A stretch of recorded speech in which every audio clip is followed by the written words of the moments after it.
Oke, baik. Assalamualaikum warahmatullahi wabarakatuh. Perkenalkan, di sini kami dari kelompok 7.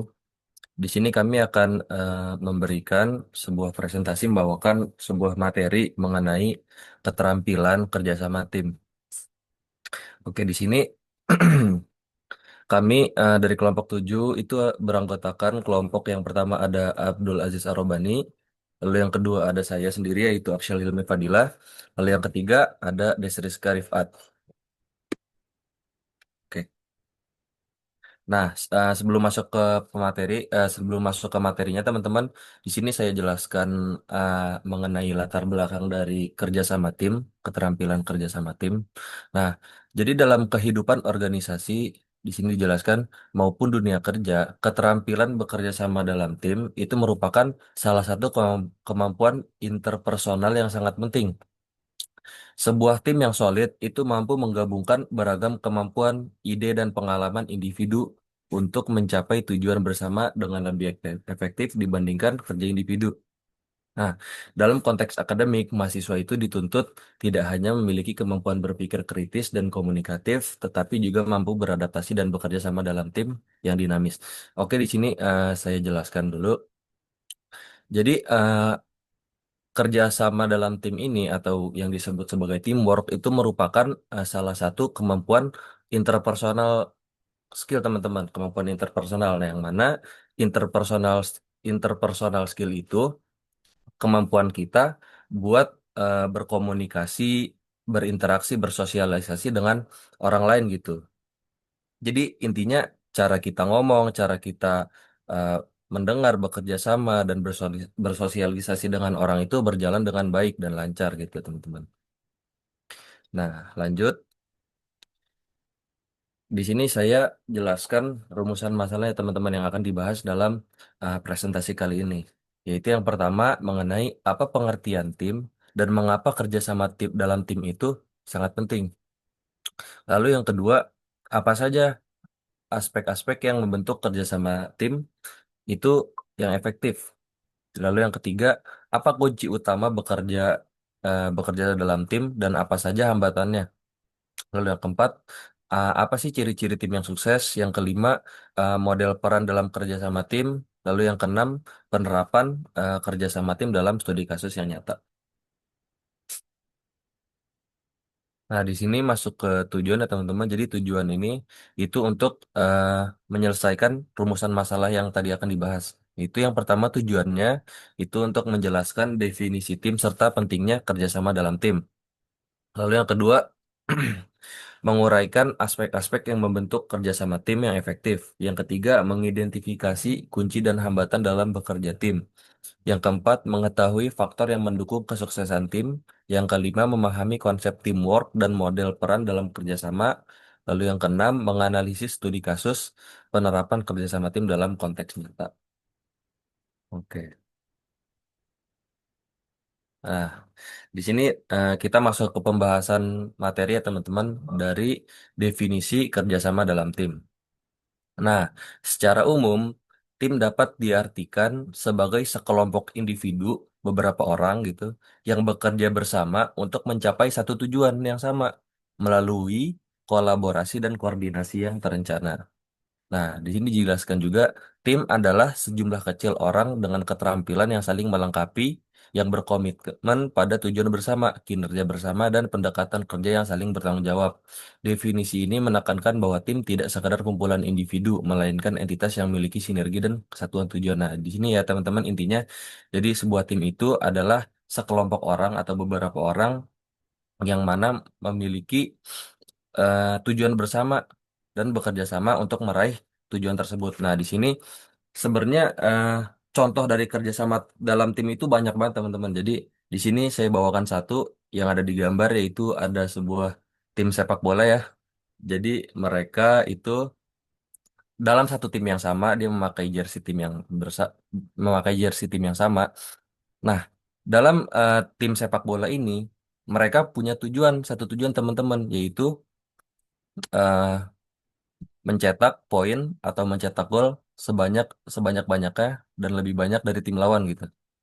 Nah, untuk mencapai tujuan tersebut, mereka pasti harus memiliki yang namanya strategi yang terstruktur, terus komunikasi yang lancar, koordinasi yang baik juga gitu untuk mencapai kemenangan tersebut gitu, menangkan pertandingan tersebut. Itu salah satu contoh dari eh, kerjasama dalam tim. Nah, di sini kita masuk selanjutnya ke pentingnya kerjasama dalam tim. Nah, pentingnya kerjasama dalam tim itu juga dapat dilihat dari segi psikologis. Anggota tim yang merasa diterima dan dihargai akan memiliki tingkat motivasi dan kepuasan kerja yang lebih tinggi. Rasa memiliki atau sense of belonging terhadap kelompok membuat seseorang lebih bersemangat untuk memberikan kontribusi terbaiknya. Sebaliknya, jika kerjasama tim tidak berjalan dengan baik, anggota tim bisa merasa terasing, tidak dihargai, atau bahkan kehilangan arah dalam bekerja. Nah, jadi di sini pentingnya itu eh, intinya tim yang baik itu menghasilkan anggota yang baik juga. Lalu kalau kerjasama tim yang buruk, maka eh, anggota-anggotanya pasti juga buruk juga begitu teman-teman. Oke, selanjutnya, oh masih dalam pentingnya kerjasama tim. Jadi dengan demikian dapat disimpulkan bahwa tim bukan hanya alat untuk mencapai tujuan, tetapi juga media pembelajaran interpersonal yang memperkuat karakter, komunikasi, tanggung jawab sosial seorang. Di era modern seperti sekarang, kemampuan bekerja dalam tim menjadi keterampilan utama yang sangat dibutuhkan di dunia kerja dan akademik. Karena hampir semua bidang profesi menuntut kemampuan kolaborasi lintas individu dan disiplin ilmu. Nah, jadi intinya tadi disimpulkan bahwa tim itu bukan hanya alat untuk mencapai tujuan. Misal contoh, kita seperti ini nih, tugas kelompok. Kita nggak hanya nih, oh eh, buat kelompok 3 orang. Yaudah, saya aja yang kerjain tugasnya sendirian. Yang penting nanti eh, PR-nya beres gitu. Tujuannya kan mau menyelesaikan PR. Jadi PR-nya beres nggak gitu teman-teman. Tapi kita ada media pembelajaran interpersonal. Jadi kita harus komunikasi dengan sesama kelompok kita, terus kita punya tanggung jawab masing-masing, kita interaksi dengan koordinasi dengan sesama kelompok kita itu yang penting teman-teman. Jadi nggak hanya mencapai alat untuk mencapai suatu tujuan, tapi juga media pembelajaran gitu teman-teman. Oke, selanjutnya itu ada aspek-aspek kerjasama tim yang efektif. Yang pertama itu ada komunikasi terbuka dan efektif. Nah, komunikasi yang sehat dapat memperkuat iklim kerja dan membangun rasa saling percaya antar anggota. Selain itu, komunikasi yang efektif juga berfungsi untuk mencegah kesalahpahaman yang dapat menghambat produktivitas tim. Lalu, yang kedua ada kepemimpinan yang adaptif dan mendukung. Seorang pemimpin yang baik tidak hanya memberi instruksi, tetapi juga mampu mendengarkan dan memotivasi anggota. Kepemimpinan yang adaptif membuat anggota merasa dihargai dan termotivasi untuk berkontribusi lebih. Pemimpin juga harus mampu menjadi fasilitator gitu. Ketika terjadi konflik agar perbedaan pendapat dapat diselesaikan secara positif. Lalu yang ketiga itu tujuan bersamanya jelas. Jadi setiap tim itu harus memiliki visi dan misi dan tujuan yang jelas gitu agar setiap anggotanya memiliki arah yang sama. Nah, tujuan ini menjadi pedoman dalam setiap pengambilan keputusan gitu, decision making. Jika tujuan tidak didefinisikan dengan baik, anggotanya akan bekerja dengan arah yang berbeda-beda gitu, yang mana hasilnya juga akan terhambat. Oke, lalu yang keempat, ada pembagian peran dan tanggung jawab yang seimbang. Nah, di sini setiap anggota tim memiliki kelebihan dan kekurangannya masing-masing. Oleh karena itu, pembagian peran yang tepat akan membantu tim berjalan lebih efektif. Tugas yang dibagi sesuai kemampuan akan meningkatkan produktivitas dalam suatu tim dan mengurangi beban kerja yang tidak merata. Oke. Lalu yang kelima, ada kepercayaan dan saling menghormati. Nah, tanpa adanya rasa percaya, tim tidak akan bisa bekerja secara harmonis. Kepercayaan dibangun melalui kejujuran, tanggung jawab, dan konsistensi perilaku. Lalu selanjutnya yang keenam, ada koordinasi dan kolaborasi yang terarah. Kolaborasi bukan hanya tentang bekerja sama, tetapi bagaimana setiap anggota mampu menyelaraskan pekerjaannya agar tidak terjadi tumpang tindih. Koordinasi ini membantu sebuah tim untuk menjaga efisiensinya dalam bekerja dan memastikan bahwa setiap orang, setiap bagian dari pekerjaan itu saling mendukung satu sama lain. Nah, lalu yang ketujuh itu adanya evaluasi dan umpan balik atau feedback. Nah, evaluasi ini itu diperlukan untuk menilai sejauh mana sebuah tim ini mencapai tujuannya, telah mencapai tujuannya, dan apa yang masih perlu diperbaiki gitu, hal-hal tertentu yang diperbaiki. Nah, umpan balik ini atau feedback yang konstruktif itu membantu anggota memahami kekuatan serta area yang perlu dikembangkan. Melalui evaluasi rutin, tim dapat meningkatkan efektivitas dan memperbaiki proses kerja ke depannya, gitu. Jadi, masalah-masalah yang terjadi sebelumnya itu bisa diselesaikan dengan baik. Oke, selanjutnya akan dijelaskan oleh teman saya, yaitu Eris.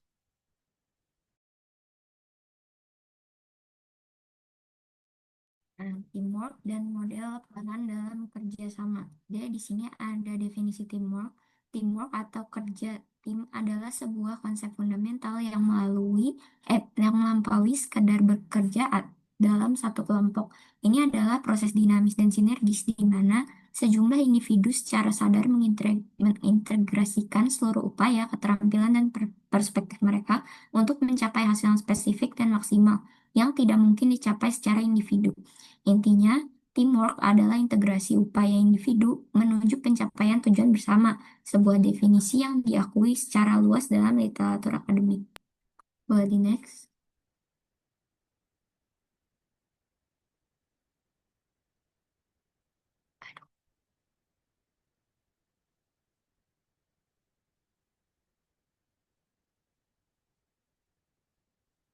Yang kedua ada definisi dalam model peran. Model peran dalam teamwork adalah pola perilaku spesifik yang menunjukkan bagaimana setiap anggota tim berkontribusi untuk mencapai tujuan bersama. Model ini mengklasifikasikan peran berdasarkan atribut perilaku untuk menciptakan tim yang seimbang, efektif, dan produktif, dengan mengelompokkan peran dalam kategori seperti berorientasi pada tindakan, pemikiran, dan orang. Jadi, definisi teamwork dan model peran di sini itu kalau misalnya contohnya nih kita bekerja dalam satu tim, itu tuh setiap tim itu biasanya nggak melakukan suatu pekerjaan yang sama, tetapi memiliki peran-peran yang berbeda-beda juga.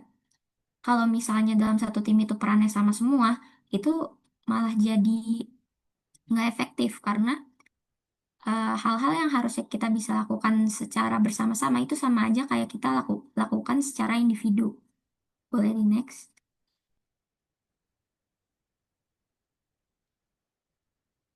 Terus di sini ada kunci kerja dalam tim yang solid. Yang pertama, komunikasi efektif. Jadi komunikasi yang terbuka dan jelas adalah fondasi utama dalam sebuah tim. Ini penting agar semua informasi tersampaikan dengan jelas, menghindari kesalahpahaman, dan memungkinkan anggota merasa bebas menyampaikan ide tanpa takut. Yang kedua, ada kepemimpinan yang mendukung. Tim yang efektif membutuhkan pemimpin yang tegas dan bijaksana. Pemimpin bertanggung jawab memastikan para anggota berkontribusi dengan menerapkan keterampilan yang mereka miliki. Jadi kedua kunci ini sama-sama berkesinambungan karena kalau misalnya pemimpinnya itu tidak mempunyai sifat leadership yang mendukung, itu biasanya anggota-anggotanya itu tidak bisa berkomunikasi dengan efektif karena bisa aja mereka merasa segan atau bahkan merasa terbebani dengan kepemimpinan orang yang tidak memiliki sifat leadership. Boleh selanjutnya.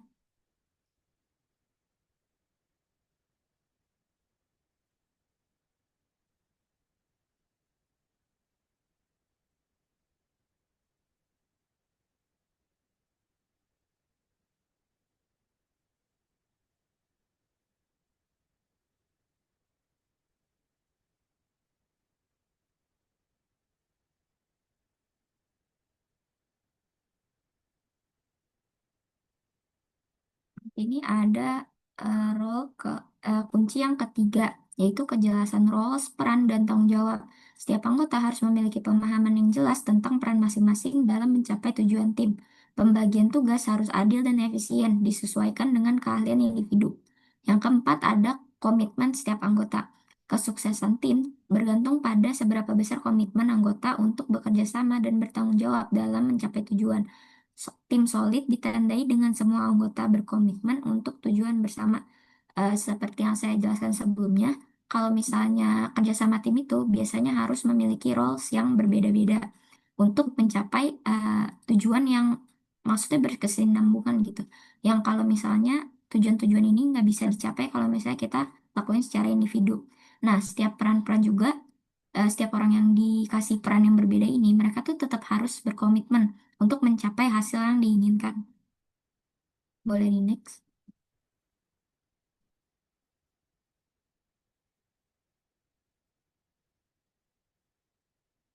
Oke, terus yang kelima di sini ada pengelolaan konflik yang sehat. Konflik memang wajar terjadi, tetapi tim yang solid punya kemampuan untuk menyelesaikannya secara konstruktif. Ini membuat perbedaan pendapat menjadi peluang untuk memperkaya solusi. Yang keenam ada pemberian motivasi dan penghargaan. Memberikan pengakuan atas prestasi dan memotivasi anggota tim dapat mendorong kerjasama dan meningkatkan produktivitas. Eh, Dua kunci ini juga sama ya, saling berkesinambungan juga. Karena kalau misalnya dalam satu tim itu nggak mungkin gitu. Biasanya mereka tuh jalannya lurus-lurus aja, pasti ada miskomunikasi atau semacamnya. Tapi kalau misalnya satu tim itu mempunyai pengelolaan konflik yang sehat, itu mereka tuh nggak akan kesusahan untuk menyelesaikan masalah tersebut. Terus dengan adanya pemberian motivasi dan penghargaan, itu membuat setiap anggota yang ikut bekerja sama dalam tim tersebut itu merasa dihargai juga gitu. Selanjutnya,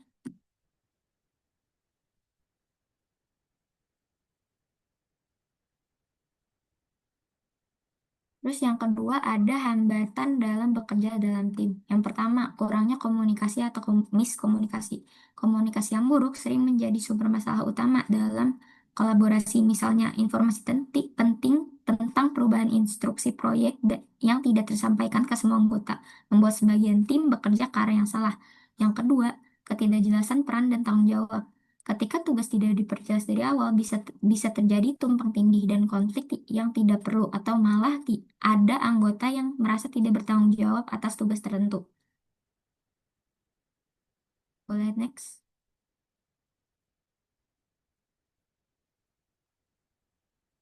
Yang kedua, yang selanjutnya ada konflik intrapersonal atau relasional. Konflik ini, eh, konflik ini bias,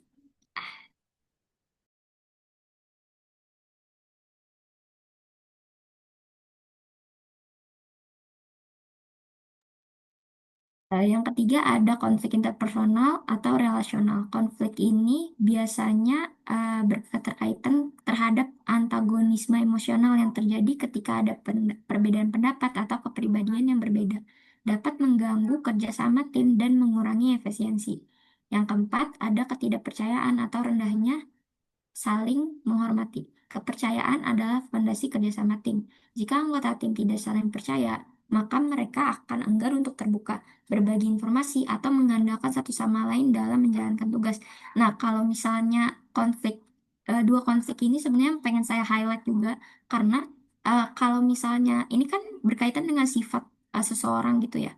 Sifat-sifat ini tuh harus benar-benar harus dihindari gitu saat bekerja dalam tim. Karena dengan adanya kita, maksudnya dengan adanya terjadinya gitu dua dua masalah ini, itu tuh bikin kerja sama tim malah jadi nggak efektif gitu.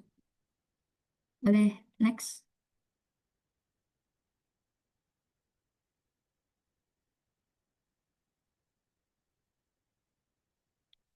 Nah, yang selanjutnya ada kurangnya sumber daya atau fasilitas yang mendukung.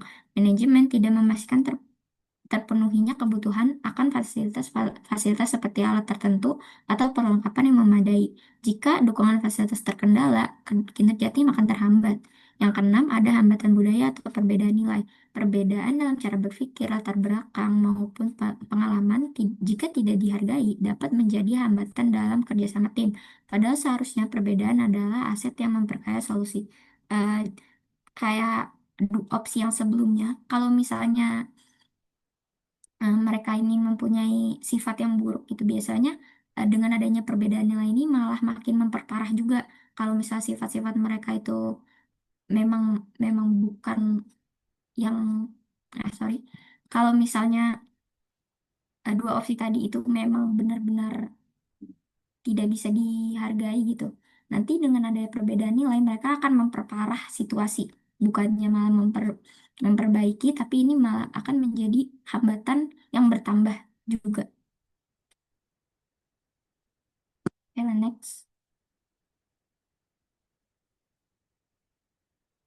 Terus di sini ada sukses bekerja dalam tim. Sukses bekerja dalam tim itu bukan hanya sekedar tugas selesai, hasil hasilnya harusnya keberhasilan sejati tercapai ketika kerjasama kita menghasilkan nilai tambah yang signifikan dan membangun hubungan yang sehat. Kualitas tindakan individu dan tim sangat dipengaruhi oleh aspek fisik, mental, emosional, dan intelektual yang terlibat. Next.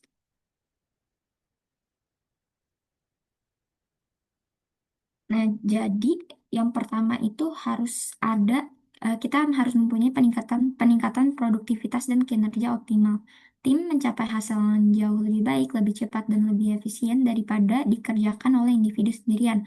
Konflik jika dikelola dengan baik justru dapat menjadi katalisator untuk meningkatkan kinerja dan produktivitas. Boleh next. Yang kedua ada terciptanya hubungan yang harmonis dan sehat. Kerjasama tim yang sukses membangun hubungan yang kuat, saling menghormati, dan saling mendukung antar individu. Maka semua pihak akan merasa aman, dihargai, dan didukung untuk menjadi diri mereka sendiri. Jadi, dengan terciptanya hubungan yang harmonis dan sehat, seharusnya hambatan-hambatan yang tadi saya sebutkan sebelumnya itu tuh tidak akan terjadi dan akhirnya mereka bisa efisien melakukan teamwork itu sendiri dan menyelesaikan masalah-masalah dengan mudah. Boleh di next.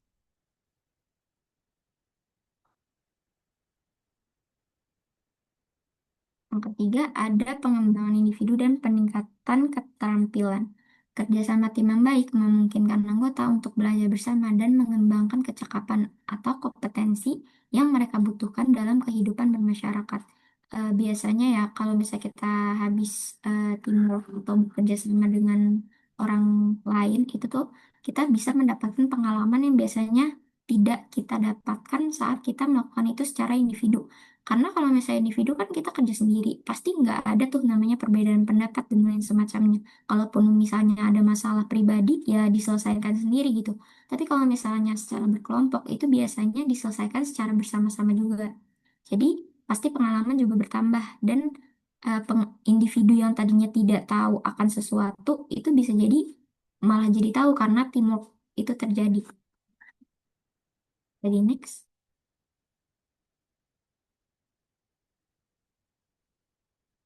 Yang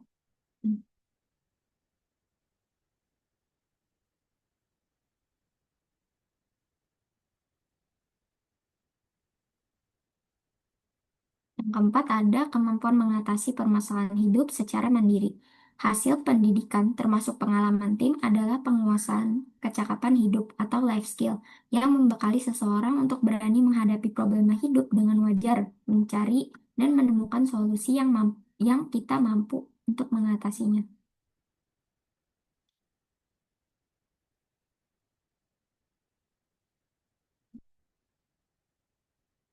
Nah, di sini tuh ada teamwork dan model peran. Jadi, yang ini tuh akan dijelaskan oleh teman saya. Ada teamwork dan model peran. Nah, orientasi peran model ini dibagi jadi tiga. Yang pertama berorientasi pada tindakan, berorientasi pada orang, dan berorientasi pada pemikiran. Menganalisis dan memahami peran role ini dalam kerjasama adalah langkah yang paling dasar untuk mencapai efektivitas. Nah, konsep peran ini memberikan kerangka perilaku dan kontribusi spesifik yang diharapkan oleh setiap individu. Nah, ini memastikan eh, kesuksesan tim terpenuhi. Nah, model ini membedakan dirinya dari teori kepribadian. Ini fokus pada perilaku yang dibawa seseorang ke dalam tim, mengkelompokkannya ke dalam tiga peran yang ada. Lanjut, lanjut.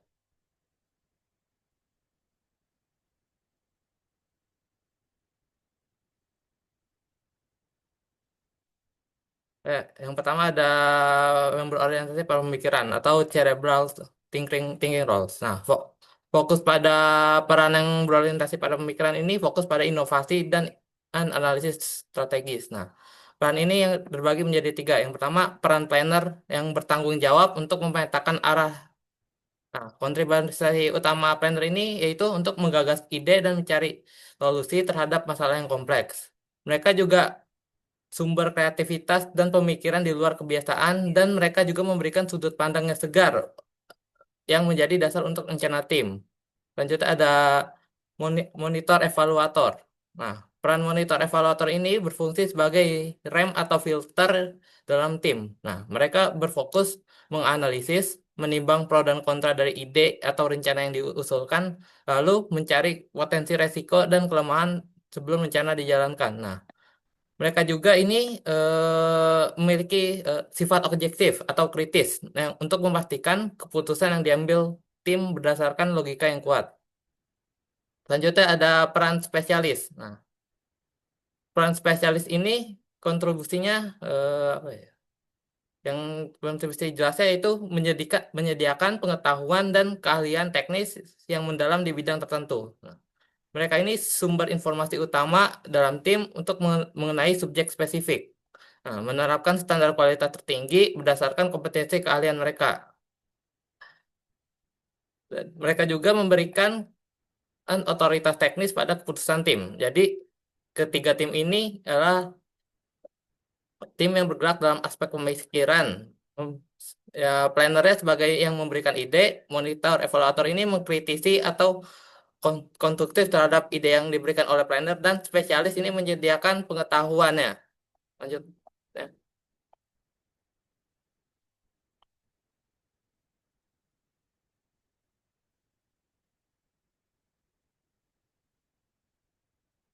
Lalu adalah peran yang berorientasi pada orang atau people oriented roles. Nah, setelah tadi sebelumnya bahas tentang pemikiran, lalu kita ke orang yang berorientasi pada orang. Nah, ini terbagi jadi tiga. Yang pertama koordinator, lalu ada team worker dan resource investigator. Nah, koordinator ini berperan sebagai individu yang memastikan arah dan suara tim yang jelas. Kontribusi koordinator yaitu memimpin diskusi dan memastikan setiap anggota memiliki kesempatan untuk berbicara, lalu mendefinisikan tujuan tim dan mengalokasikan tugas secara profesional. Lalu mereka juga komunikator yang handal dan sering menjadi juru bicara tim. Lanjutnya peran tim worker. Tim worker itu adalah jiwa dalam satu tim. Nah, mereka ini membangun suasana kerja yang positif dan mengurangi gesekan atau konflik.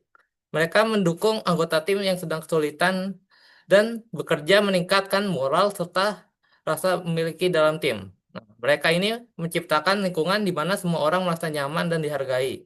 Lalu ada resource investigator. Nah, meski fokus utama dari resource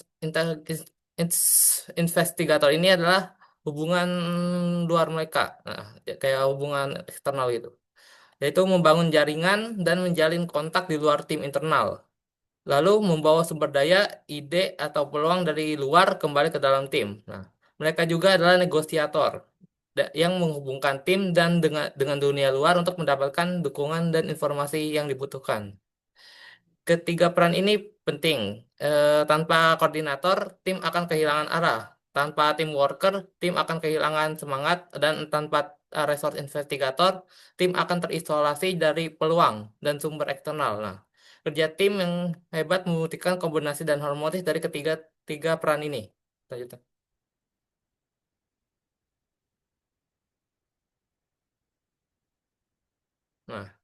Yang yang terakhir yaitu yang orang yang berorientasi pada tindakan. Nah, peran-peran ini yang peran-peran ini adalah motor penggerak tim. Mereka adalah individu yang memastikan eksekusi dan penyelesaian tugas. Ide dan rencana tidak ada artinya tanpa ketiga peran ini. Nah, itu peran pertama yaitu implementer. Nah, implementer adalah individu yang praktis dan disiplin. Kontribusinya yaitu mengubah ide dan rencana strategis dari planner yang menjadi tindakan nyata dan struktur. Mereka bekerja secara efisien dan terorganisir, memastikan proses bekerja lancar. Dan mereka juga orang-orang yang bekerja sesuai dengan sistem yang telah ditetapkan. Lalu ada sharper. Shape, ya. Sharper adalah individu yang mendorong tim untuk mengatasi hambatan dan tantangan. Mereka ini memastikan tim untuk tetap termotivasi dan dinamis, terutama pada saat menghadapi kesulitan. Lalu yang terakhir ada finisher. Nah, finisher ini tugasnya sebagai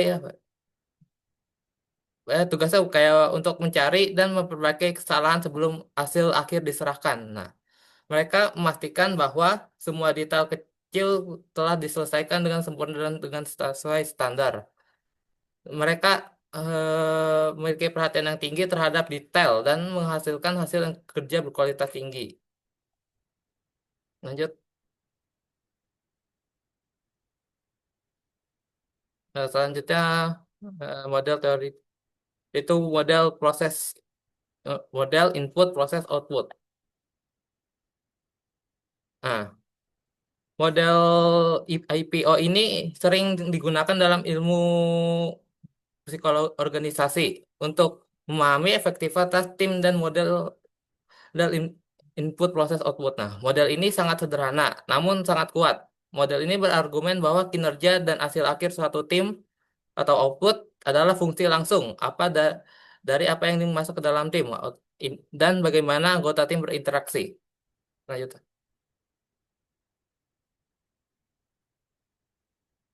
Nah, untuk memperjelas kerangka kerja tadi, ini detail-detail dari masing-masing komponen dari model teoritis IPO. Pertama adalah input. Nah, input adalah variabel-variabel yang ada sebelum interaksi tim dimulai, atau variabel yang mengatur batasan tim. Singkatnya, input menentukan potensi tim untuk berhasil. Nah, apa saja sih yang termasuk dalam input? Nah, input ini bisa saja termasuk berupa level individu atau keterampilan, kepribadian, dan pengalaman anggota tim. Lalu ada level tim, ukuran tim, komposisi peran, dan struktur formal. Lalu ada level organisasi, sumber daya diberikan manajemen, budaya perusahaan, dan sistem penghargaan. Nah, tanpa input yang tepat, tim akan memiliki orang yang apa ya? Yang ya tanpa tim yang tepat, output yang dihasilkan dari input ini kemungkinan akan jelek. Nah, tapi dengan input yang bagus, tim akan memiliki orang yang tepat dengan keahlian yang tepat dan keberhasilan sudah sudah terlihat sejak awal. Lanjut ada proses. Nah, proses ini adalah inti dari teamwork. Proses ini adalah tindakan interaksi dan aktivitas yang dilakukan anggota tim untuk mengubah input menjadi output. Nah, bagian ini penting karena proses ini sering disebut sebagai mekanisme di mana potensi tim ini diubah jadi kinerja yang nyata. Tim yang memiliki input hebat bisa gagal jika prosesnya buruk. Proses dalam proses ini melibatkan komunikasi yang efektif, manajemen konflik yang konstruktif, koordinasi pembagian tugas efisien, dan pengambilan keputusan bersama.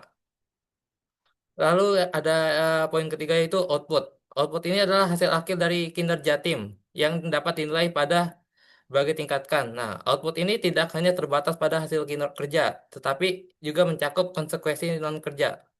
Nah, hasil kerja ini adalah hasil nyata dan yang terukur, seperti target yang tercapai, kualitas produk atau keuntungan.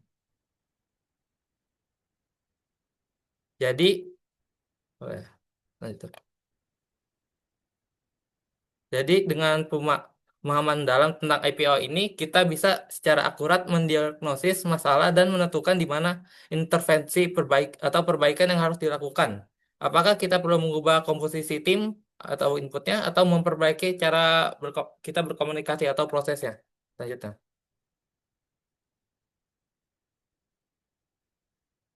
Nah, lanjutnya. Nah, poin poin paling penting di sini yaitu model ini menunjukkan bahwa input yang kuat hanyalah hanyalah sebuah potensi. Memiliki input yang kuat, misalnya kayak merekrut orang-orang yang paling pintar atau terlatih itu baru permulaan. Mereka hanya memberikan potensi maksimal buat sukses. Nah, potensi ini cuma kayak terrealisasi kalau ada jika dapat menjadi output yang tinggi jika prosesnya benar. Prosesnya benar. Nah, bayangkan aja kalau kalian punya apa ya? Kayak punya mobil balap gitu. Tapi jika sopir sopirnya sopirnya jelek atau nggak ada kru pitnya yang ya kira mobil itu juga nggak bakal bisa menang balapan. Nah, nah ini apa menunjukkan bahwa proses potensi yang besar sebesar apapun akan sia-sia jika prosesnya buruk. Nah, sebaliknya jika ada input yang lemah, tapi kalau ada proses yang bagus, bisa aja hasil outputnya juga bagus.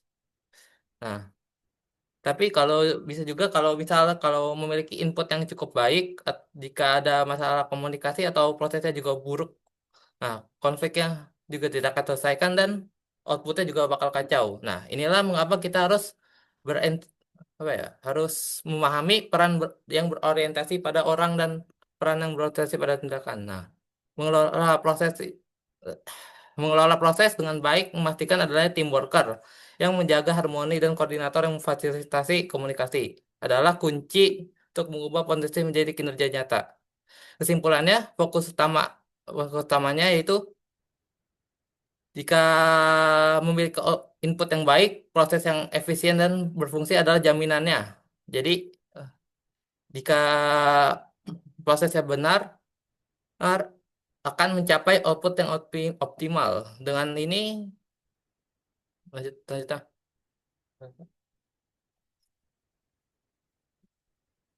Ya, selanjutnya ada studi kasus yaitu tim lintas profesi di rumah sakit, yaitu tim penanganan gawat darurat. Nah, yang digunakan dalam studi kasus ini yaitu proses yang sebelumnya saya jelaskan yaitu proses input, proses dan output. Nah, studi kasus yang diambil itu studi kasus tim lintas profesi di rumah sakit.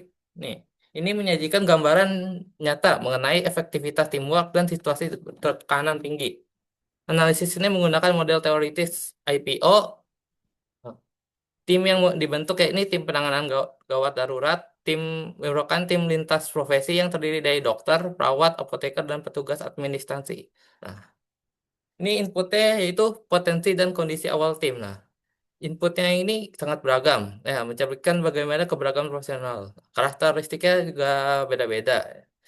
Diwakili oleh keahlian ahli teknis yang spesifik, faktor di tinggi tingkat tim mencakup penetapan peran formal. Nah, dokter sebagai pengambilan keputusan utama, perawat sebagai pelaksana dan penghubung keluarga, apoteker memastikan obat dan administrasi pengelola logistik. Tujuannya yang sangat jelas yaitu menyelamatkan nyawa pasien, juga berfungsi sebagai input, motivasi dan arah. Selanjutnya.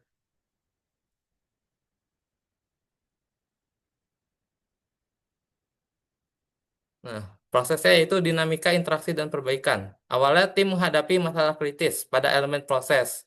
Terjadi kebingungan peran antara perawat dan dokter dalam pengambilan keputusan saat situasi darurat. Nah, ini adalah bentuk kegagalan dalam koordinasi dan komunikasi yang menghambat kecepatan respon tim.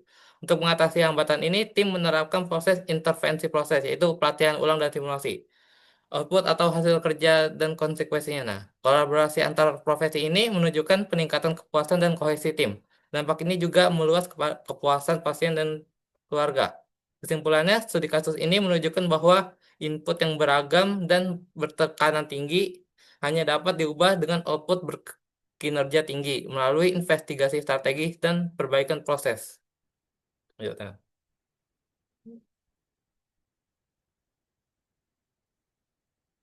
Nah, katakan. Ya, sekian presentasi dari kelompok kami. Kurang lebihnya mohon maaf. Wassalamualaikum warahmatullahi wabarakatuh.